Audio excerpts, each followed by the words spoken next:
Alrighty guys, we're back for some Mardu Legends, and this is a Phyrexia all will be one standard brew. We're gonna go over the deck then hop right into some ranked, but first things first, for anyone who may not know, I'm Red Cat and I play aggro decks and any decks with red in them as well, so I hope that sounds fun to you. Also, we do got that Discord link down in the description if you're interested in joining that up.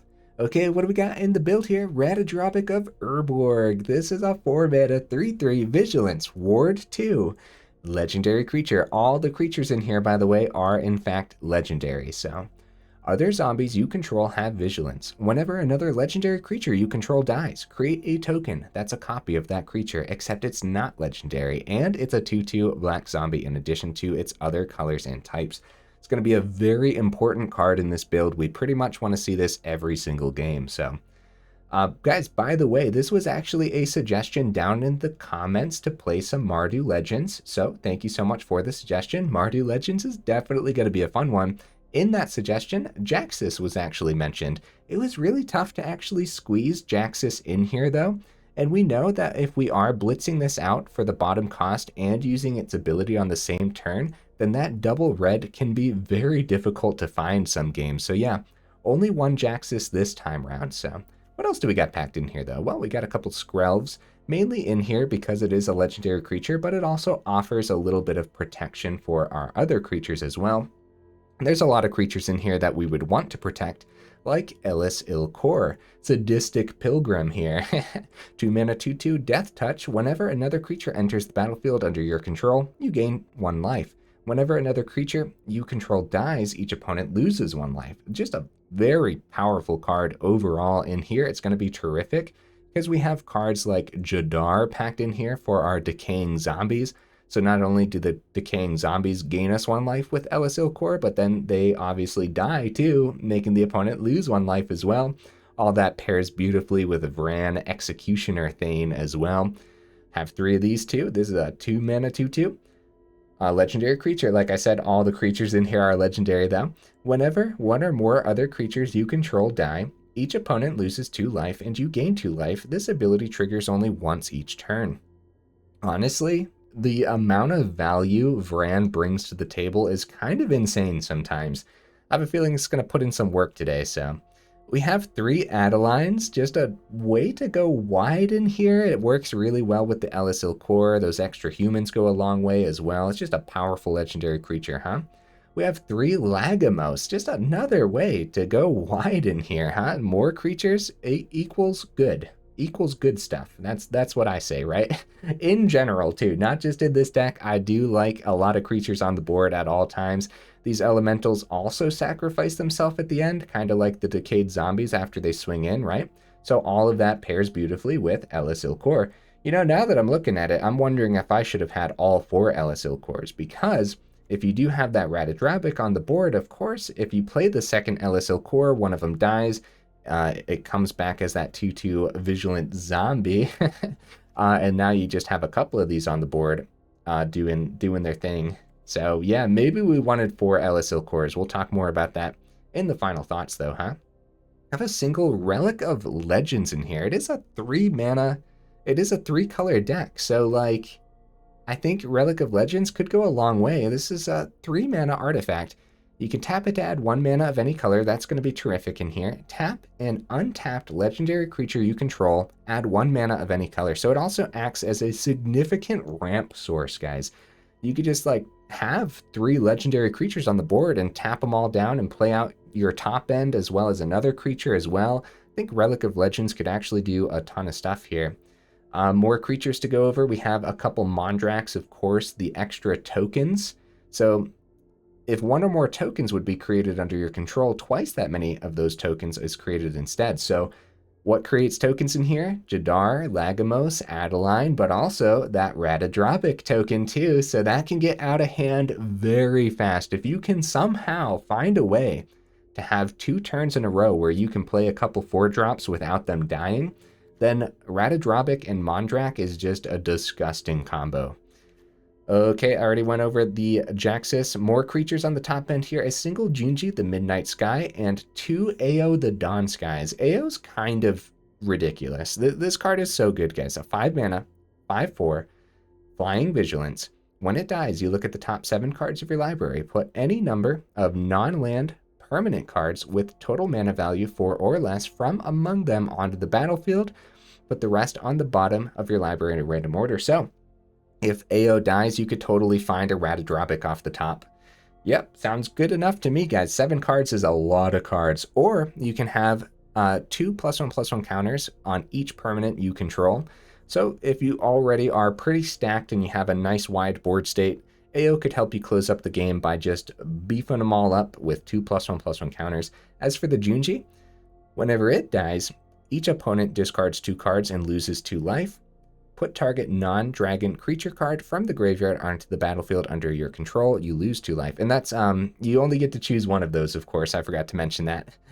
And instead of Flying Vigilance, this has Flying Menace too. I think AO is going to be much, much better in here, but there's going to be cases where we want to see the Junji as well. So for the removal of the list, guys, we have 3 Fateful Absence, just good old reliable removal. And you know what? You could totally target your own creature and create a clue for yourself too. Destroy target creature or planeswalker, its controller investigates. So why would you ever want to target your own creatures? Well, maybe you wanted a couple clues because you have a Mondrak on the board.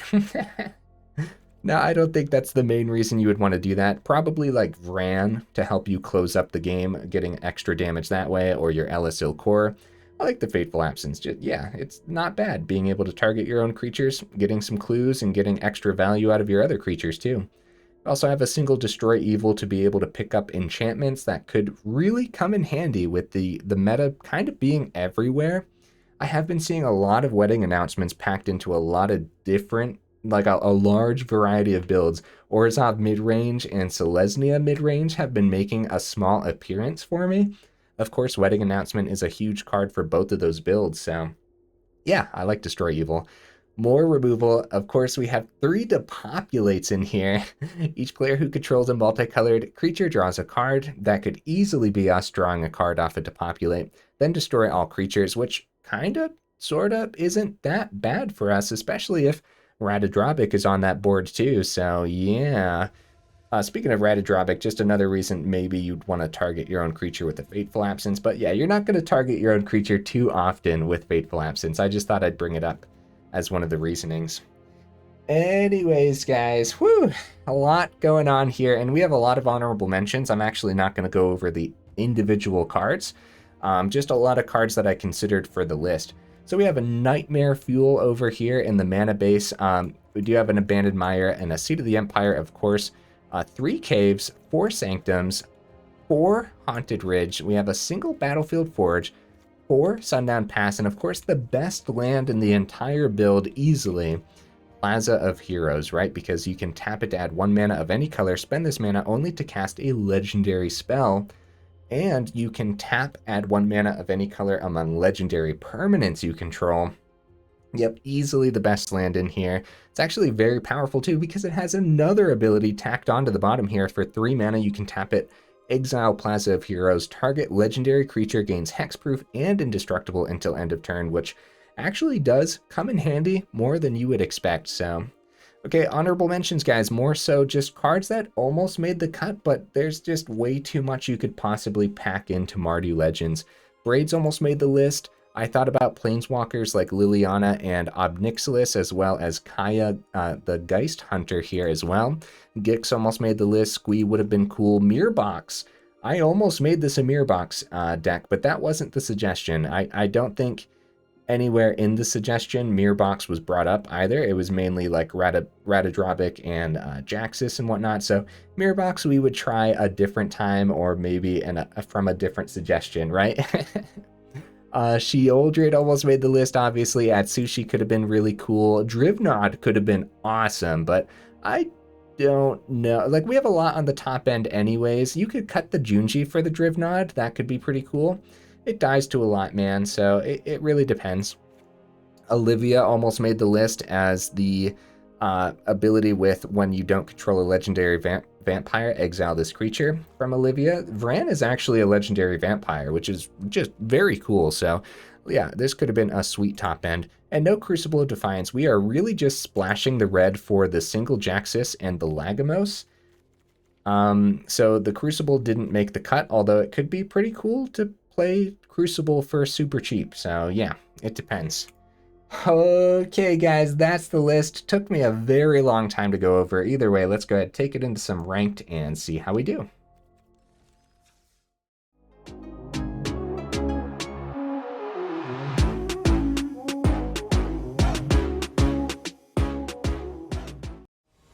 Right into that first match, guys. Wow. All day today, we've been getting right into the games. I don't know if it was like the recent update or something, but like it's been taking 1 to 2 seconds. It's kind of crazy. Okay, pretty slow hand. Opponent goes first. I think we try it because we have the mana that we need for a while. Like we go probably Plaza of Heroes into the cave, so Fateful Absence is open.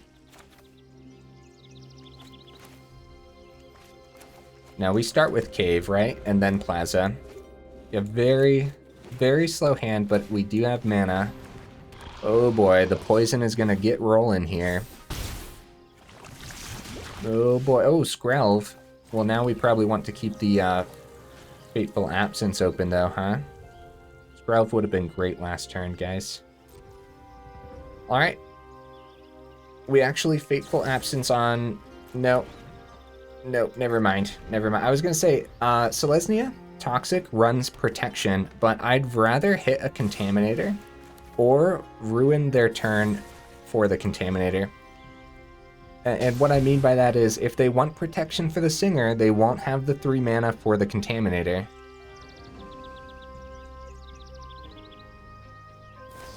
Protection, Tyvar Stand, and the Tyvar Stand is hitting the board without a Rot Priest on the board.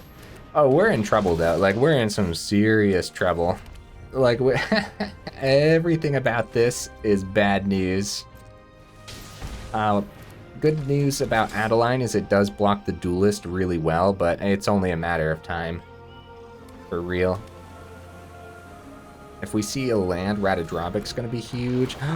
Annex Sentry. Oh no, guys, we're getting picked apart. Yeah, we are seeing a lot of Selesnya Toxic recently, actually. Ratadrabik number 3. Oops. Was trying to rearrange there. GG opponent. GG. Man. We got wrecked, dude. Selesnya Toxic is very, very aggressive. I don't know if there would have been a way through, even if I had played it out a little bit differently.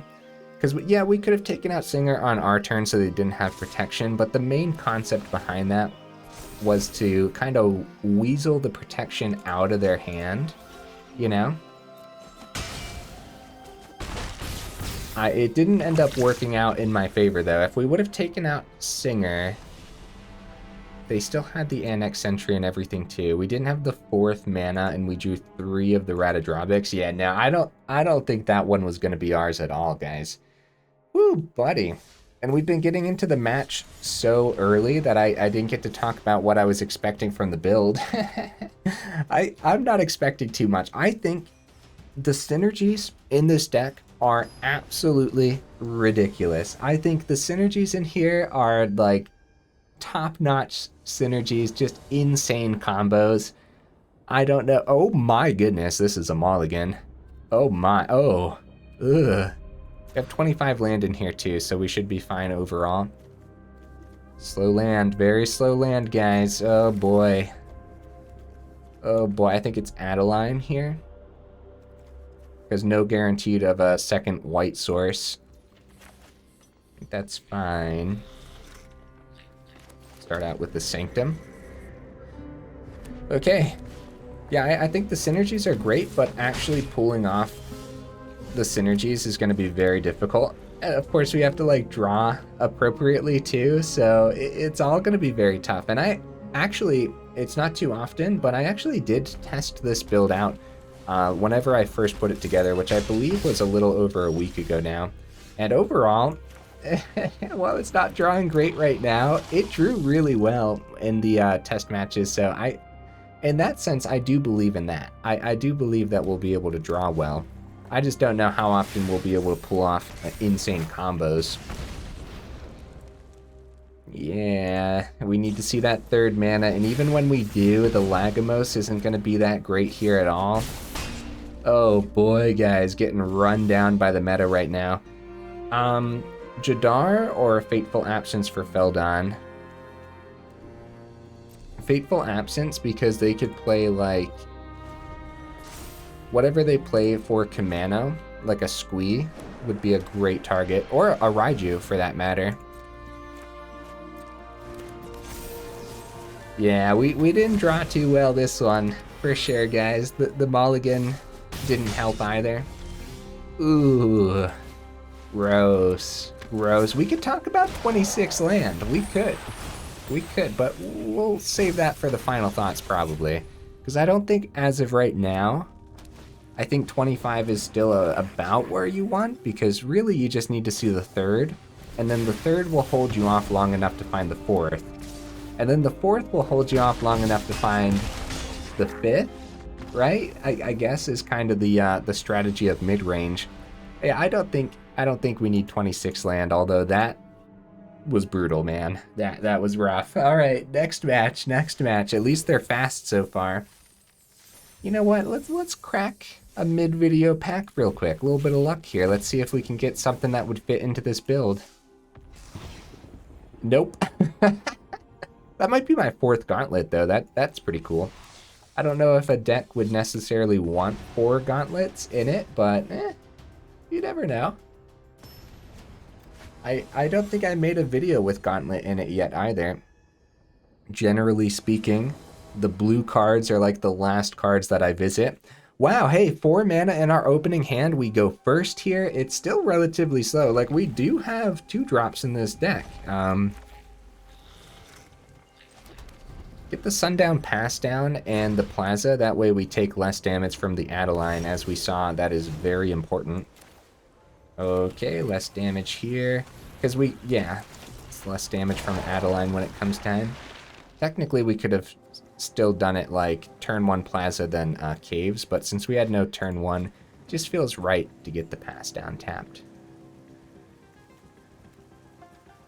Okay, it might be Esper Legends. We've been seeing a lot more Esper Legends, which is kind of shocking to me. But it's definitely been doing more this last week or so than it has been doing the last couple months. So I brought up last time, whenever we see Esper Legends, it doesn't usually, like generally speaking, the aggro decks that we play just completely run it down. But the last week or so, we've actually seen them get to the mid-range side of things, and then it just completely pops off at that point. So up against a mid-range build like this, it'll be an uphill battle. Ooh, Jetmir's Garden. Okay. Okay, this could be interesting. Got a Ratadrabik, that's good news. Play Adeline before combat, of course, right? Get that extra human. Cut down. Leyline Binding, sure. Pick up Adeline. Adeline number 2 is going to be terrific here.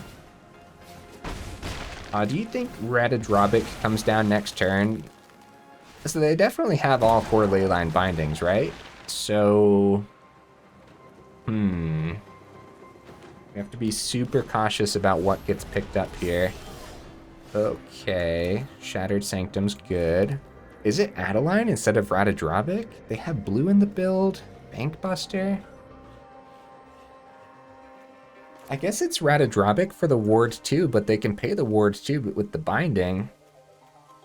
No, it's Ratadrabik, right? While we can get it down, which of course it doesn't affect combat, except for the vigilance on the zombie.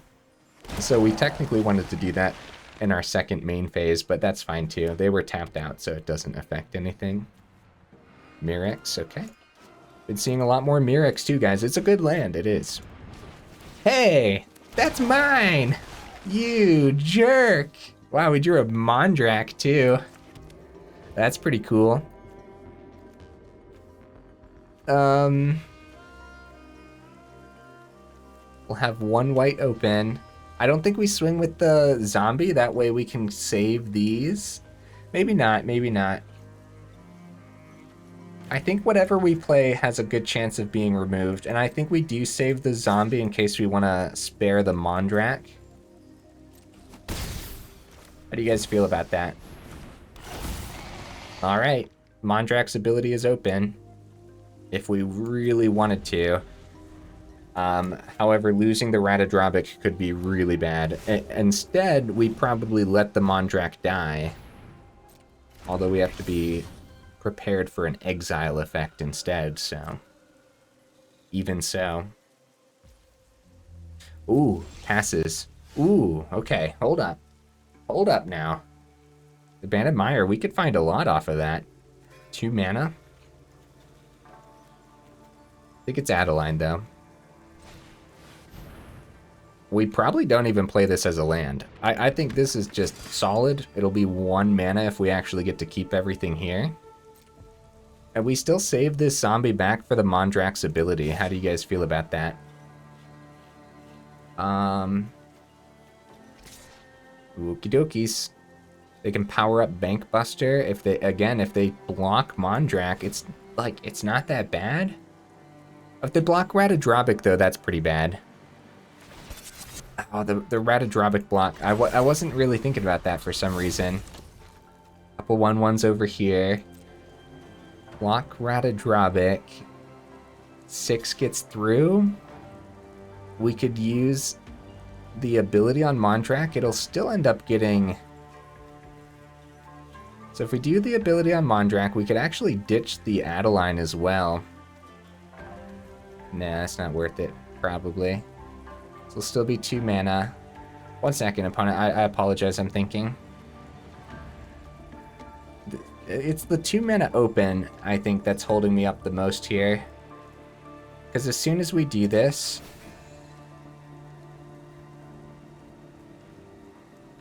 If I pay 4, we can also go Abandoned Mire this turn too. But I'm not going to do that. So let's go you and you. I shouldn't have swung with the Ratadrabik, guys. I apologize. That I just completely went over my head. So it does have Indestructible now, and they didn't pick it up with the Leyline Binding. That is huge for us. We're going to keep the Abandoned Mire in hand.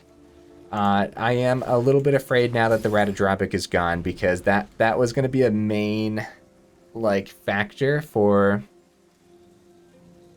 actual sustainability on this board state, right? So we'll see. Look at their land, guys. Unleash the Inferno. Wow, they didn't have exile removal for the Mondrak, guys. Wow, they're... Oh, okay, yeah, you need to block with the Jadar there, buddy. So Depopulate, swing with Mondrak isn't that great, is it?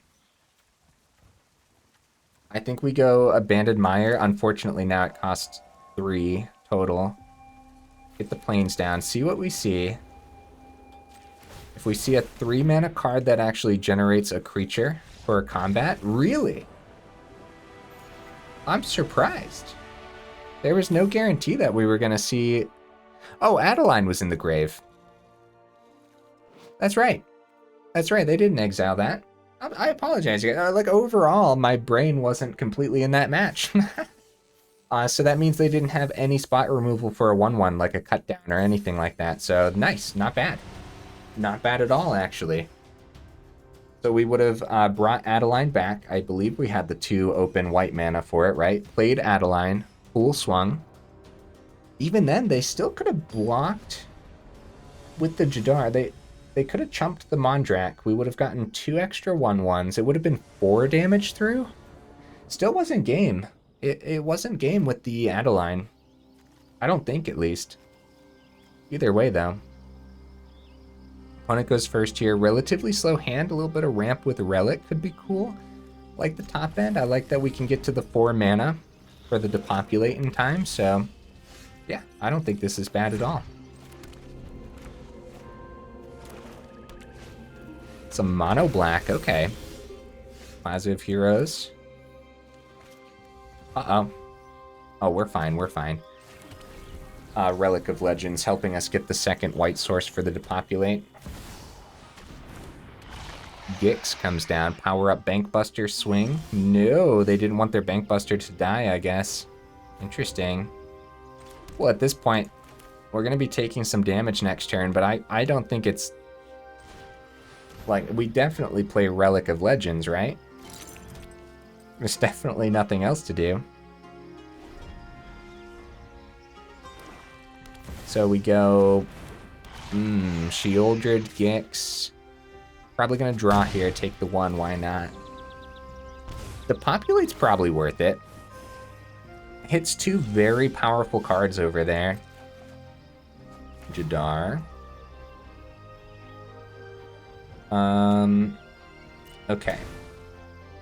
So we can go... Let's see.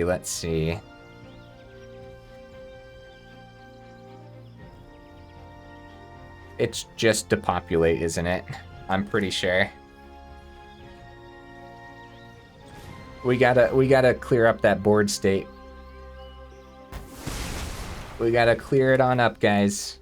We'll actually play the Caves this turn too, instead of the Plaza of Heroes. And we got a lot of mana, man, so we can start playing our big creatures, which competes very well against Mono Black. Liliana's scary, though. Liliana tells me the Jadar is going to be the one that we keep in hand, and we probably ditch Mondrak? Man, that seems wrong on so many levels, but 6 mana. Alright, Mondrak. So, while there is a chance that we see more land off the top, if we don't, nice, we drew the second Mondrak. Now we have 6 mana to go ahead and play Jadar.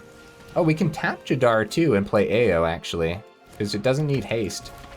I like that more than the Ratadrabik here. Yeah, because now if they have us sacrifice AO, or if they kill AO, we can find something else off the top. Go for the Throat Jadar. AO's alone out there, -2 on Liliana. So we needed the token off the Jadar for the sacrifice, but yeah, no. AO's so good, man. Let's see what we see. One of your friends has to leave. I love this. Maybe Ratadrabik. Ellis, il-Kor, Vraan. Ellis, right? I think so. Whatever we grab has a good chance of dying to more removal. It's mono black midrange is filled with it, and they barely played any so far, so... Trespasser, okay. That's not removal, so but it does block the Liliana, or it does block us from swinging at the Liliana, I should say, so. Okay, Fateful Absence hits the Liliana, or we can discard something. Go Ratadrabik, 1, 2, 3, 4, drop Mondrak too, if they... Mondrak blocks really well. Dude, look at Relic of Legends being just epic right now. So what happens here is if they do -2, the Liliana,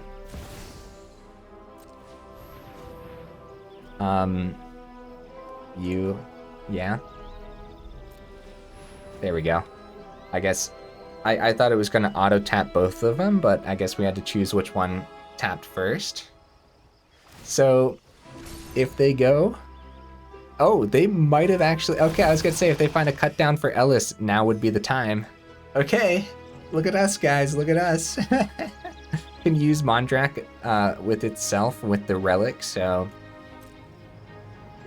So this blocks really well here. If they -2 the Liliana, which they probably don't now, they probably plus.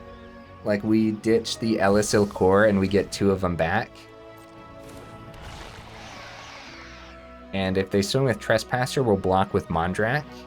Easily. Easy block. Even if they swing with Bankbuster, we trade. 100%. Yeah, they want to hit the Ratadrabik first before doing anything else, but it's going to be hard because it has that ward too, and they just played Shieldred, so... Maybe this is the time, if they don't plus the Liliana, maybe we'll use the Fateful Absence on our own card to start getting a lot of benefits here. They go +1. Nope. Fateful Absence is out of here, unfortunately. If we see Oh, second Trespasser. Wonder what we could see here. Shieldred was a great draw for the opponent. Anything other than a land? Well, that's a shame. Death Touch, swing at Liliana. Play land. Mondrak, we could double down on the Mondrak. They don't know what's in hand. Death Touch is huge here with the il-Kor. Swing at Liliana. Yeah, we can't swing with the Mondrak. We can't just, like, swing into the Shieldred. I know we'll get a couple back, but it's not, like... They could still top deck removal, you know? Keeping Liliana from the plus or the -2 range might not even be the wisest decision here. Keeping Plaza of Heroes open to save the Ratadrabik from spot removal could be really good. We just need to, like, not see land off the top. Literally anything. Any creature, anything would be terrific. What did you find, opponent? What did you find? Go for the throat. Have them pay the wards too first. Oh, it don't matter. They're tapped out. Or they don't have anything left in hand. Protect the Ratadrabik at all costs, even at the cost of a land. Now they don't have to pay the wards too. But we would have had them pay the wards too first if they had more cards in hand. But yeah, no, that totally works. Plus the Liliana.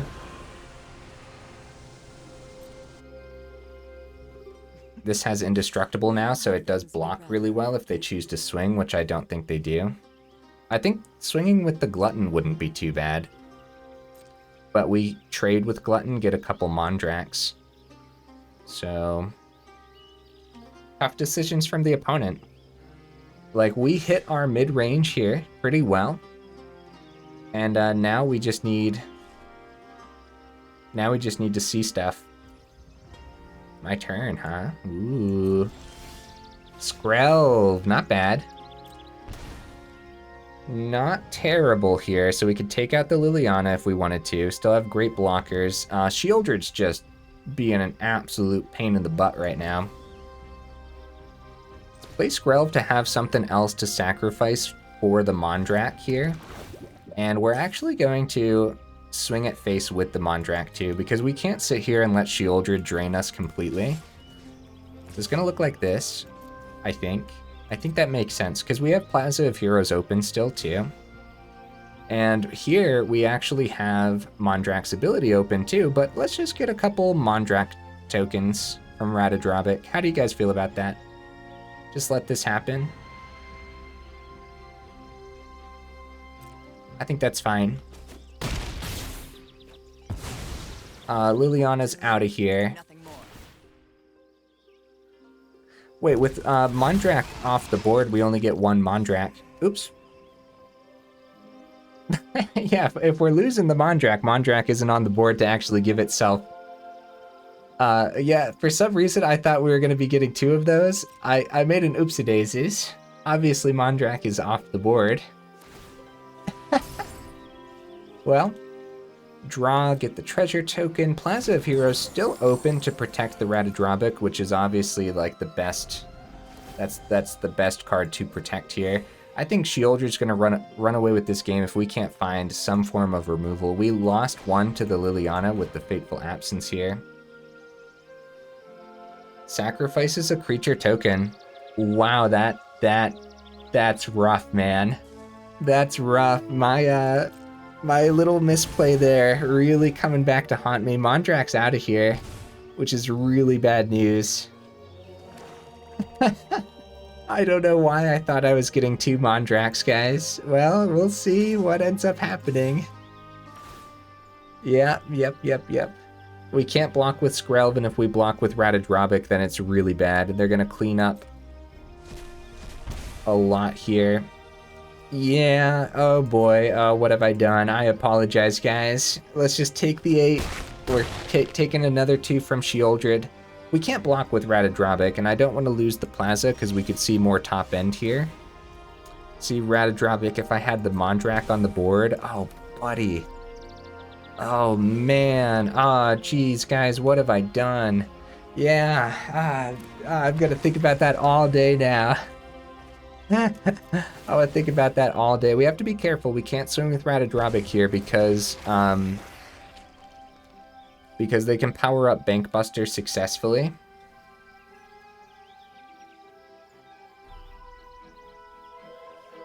Although we would just get another one, I suppose, right? Save the Ellis il-Kor as a blocker this time. We kind of have to. Swinging with Skrelv doesn't make too much sense. I'd rather just have protection, but we have to, like, the Sheoldred's going to wrap up this game regardless. Ah, geez, I think this could have gone either way, guys. I could have played this one out much better. Like, losing that Mondrak was easily worst case scenario for what I could have done that turn. And that's exactly what I did. Cut down, pay the ward 2. So Skrelv is fine here because we have the white source. We don't have to take any, like, we just give this protection for black. They drop the GGs. We still have enough blockers here to survive even when they power up the Bankbuster. We take out Sheoldred if they full swing. And they can only pick up 2 from the Glutton. Oh, I see. No, that's definitely the way to do it. Yeah, good game, opponent. We're down to 2, then Sheoldred cleans this up. However, if we can gain life, no, we can't really, can we? We'll have 2 Ellis enter if we don't lose a Ratadrabik. Well, this one has... Oh, what am I doing, guys? What am I doing? There we go. That's good. We'll say we'll have 1 Ratadrabik back. Ellis will come back. Wait, we need 2 Ellis to come back. So if we only blocked with the 2/2 instead... Oh, so actually... Hold on.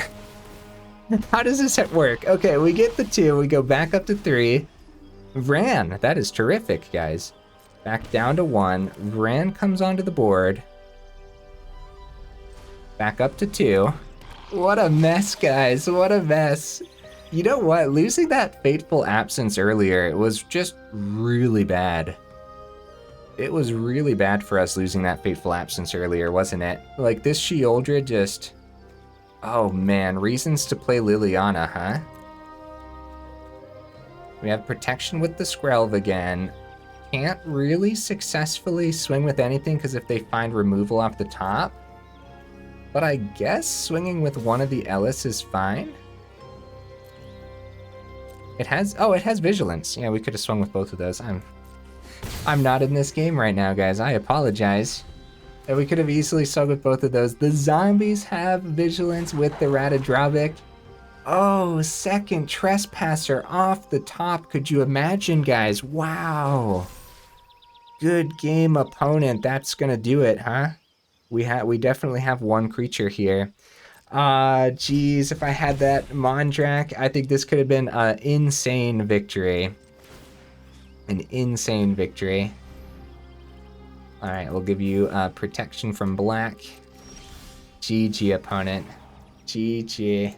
Actually, can I spend... Why can't I spend the mana here? It's like forcing me to... Can I not spend the Phyrexian mana? It really did not want... Here. What's happening, guys?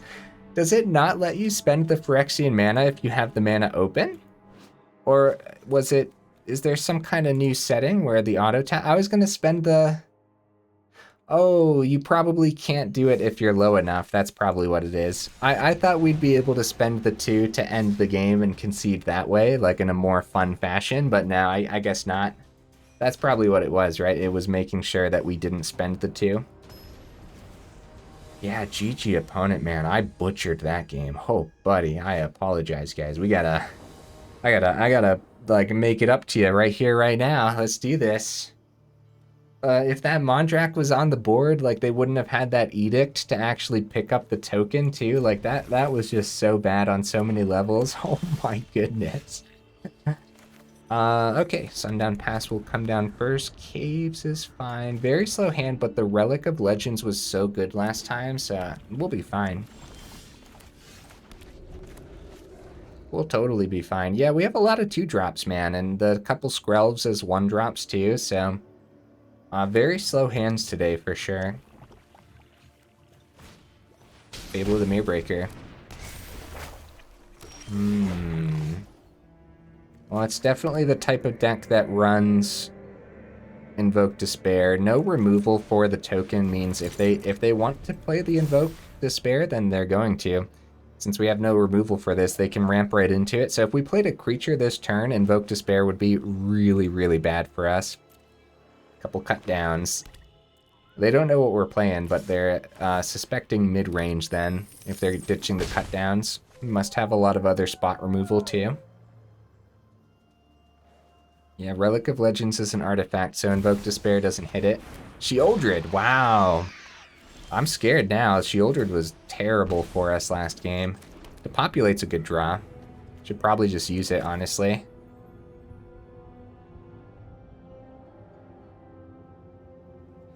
Yeah, let's get that Sheoldred out of here. I think that's fine. I think that's fine. Like, if we would have waited an extra turn, if we would have played another creature, then we might have... At 5, we could have gone Ratadrabik and il-Kor, but then Ratadrabik dies immediately to this board state, probably. They had Sheoldred and a way to ramp, too, so... And an Invoke Despair. Would have been terrific. We would have ditched the il-Kor instead, but there's got to be spot removal in that hand, right? Whoo, buddy, this is a Rakdos build if I've ever seen one. Dude, this is scary business. We go AO, let's see. I like the second Ratadrabik, so let's go Ratadrabik, il-Kor with the Relic. Hopefully il-Kor can gain us enough life here, but this is terrifying, guys. Just really good cards packed into a Rakdos build.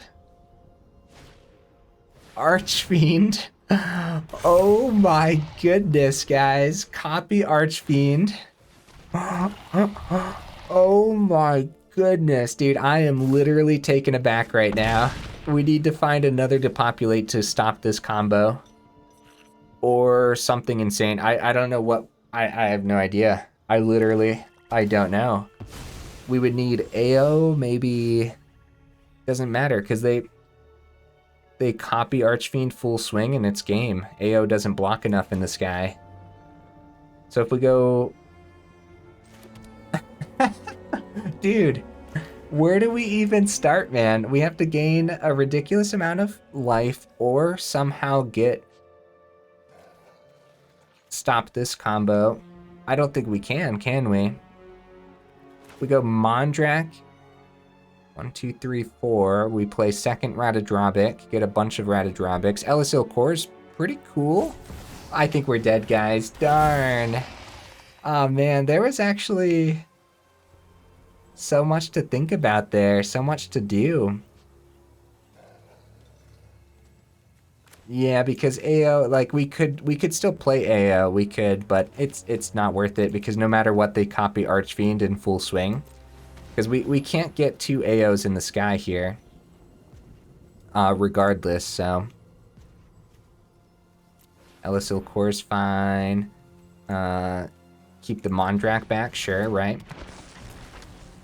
And then we can keep the untapped Ratadrabik. Yeah, we're actually losing life from that too. Couple il-Kors. And then let's go spend 2, ditch this, right?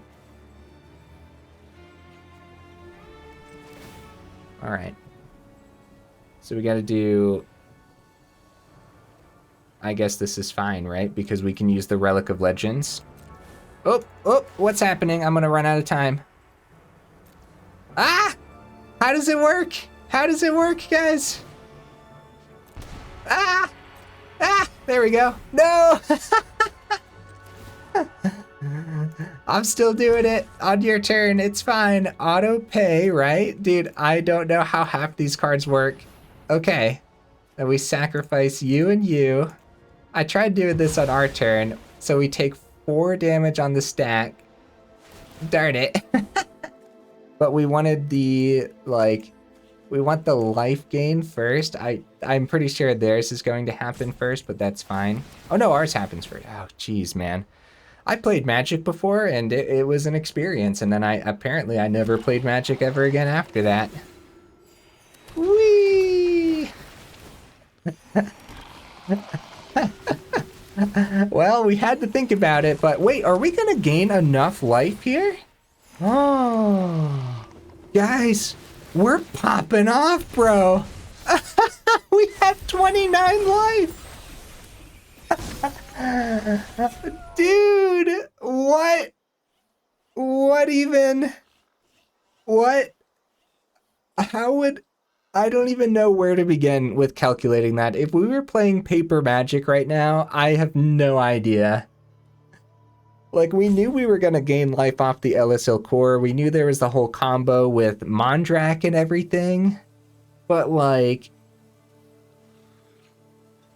that was just insane. Was there, like, another way to do that, too, that would have been more? And then for a second there, I thought the damage from Archfiend was going to go in first. But no, of course, ours is going to go on the stack on top of that, too. So, like, they copy, they swing, Mano. All we got to do is use Mondrak's ability with AO next turn. Give everything counters and full swing. Oh, they actually full swung here, so this is fine as well. No blocks. They still have a lot of stuff open too. Maybe we should... Yeah, they're gonna concede. Okay. GG opponent. What on earth? I can't believe. I don't think I deserved that one, honestly, but I'll take it, man. Hey, I mean, we put the deck together to do that, so... Oh, man. Oh, geez, you know what? It's nap time, guys. It's nap time. That's what I need. I could have played today, like, I could have played this deck so much better, but I gotta be real with you. It was a tough one. There was a lot to think about for me, and this is one that I probably should have practiced with more. I know, it's very rare that I practice with a deck in general, and I tested it out, I practiced with it, I made sure it could draw well, it drew well, and I got that practice in. It wasn't enough practice, apparently. This is a tough one, guys. I think people who really enjoy synergies and combos would enjoy this one, but overall, I think the meta is completely going to just run you down anyways. We didn't get to see too much Lagomos today or Jaxis, which really sucks. I don't think we saw them at all, actually. Now, it is just a splash of 4 cards, but Relic of Legends is really powerful. We need to talk about going up to 2 of these, and I don't know what you would drop for that, because I do think we need more removal somehow. A 4th Fateful Absence could be good. I would drop down to 1 Skrelv. I think Skrelv is fine and dandy for protecting your creatures, which could come in handy often. I just think overall Skrelv isn't doing as much as more removal would. Drop a Skrelv, go up a 4th Fateful Absence, go up a 2nd Relic of Legends, and probably drop the Junji. I like having this top end, though. But probably the Junji, right? Because we have so many 4-drops already. I like the 3 Depopulates. I think they're going to come in handy every single time you see them, so I wouldn't cut any of the Depopulates either. Mondrak with Ratadrabik with il-Kor is obviously just a combo for the ages, guys. It's kind of insane. And I think that Mardu Legends might not be the way to actually put this list together. While we do lose Lagomos, which happens to just combo well with everything here in our 2-drops, we didn't see that today. What I think would be a better way of putting this together more reliably is actually Orzhov Midrange. So you cut all the red from the list. At that point, you could keep the 1 relic then, so since you're not having to mana fix as much, right? You could have 1 relic. You have all the Orzhov Legends, and then also just the Orzhov removal as well. I think that would work. I think that would be pretty solid, actually. It depends though. If you are leaning Orzhov, yeah, you could lean even further into removal with things like Liliana and stuff being able to be cast off of Plaza. And like maybe cutting Adeline then if you're going up more removal and more of like the Liliana path too. And then you're leaning more into the black mana instead of the white mana. You could try some black removal instead of cards like this, or black sacrifice cards too, so you can sacrifice your own creatures when Ratadrabik is on the board. Maybe comboing with that Mondrak too. You know what? That's for a whole other day though. That's getting rid of the whole spirit of this particular build overall, right? Which is of course Mardu Legends, not Orzhov Legends, but that's something to think about, man. I don't know. Overall, I had fun. I wish I could have played it out a lot better for you guys. That some of that was just completely silly. I apologize again. So if you made it this far into the video, y'all are champions for real. I super duper appreciate you, and I will see you in the next video.